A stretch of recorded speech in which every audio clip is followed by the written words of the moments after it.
রাজবংশী ভাষা একাডেমির চেয়ারম্যান পদে দায়িত্বভার গ্রহণ করলেন নবনিযুক্ত চেয়ারম্যান হরিহর দাস।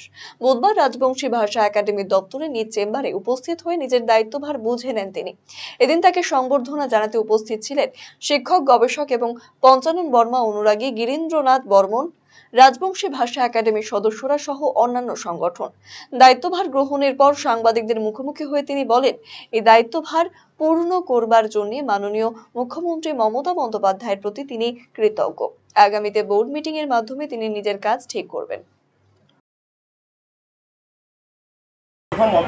দায়িত্ব নিলাম।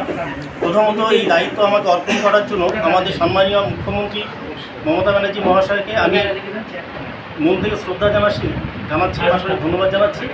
উনি একটা সাধারণ ঘরের একটা কৃষক পরিবারের চ্যাংড়া, তো সেই জায়গা থেকে দাঁড়িয়ে মোর করে ভরসা রাখার জন্য যে ভরসা রাখছে, এই জন্য আমি সত্যি খুব খুশি। কিন্তু তার থেকে বেশি খুশি হন এটা আমরা সবাই রতি মহারথীগণ আছেন।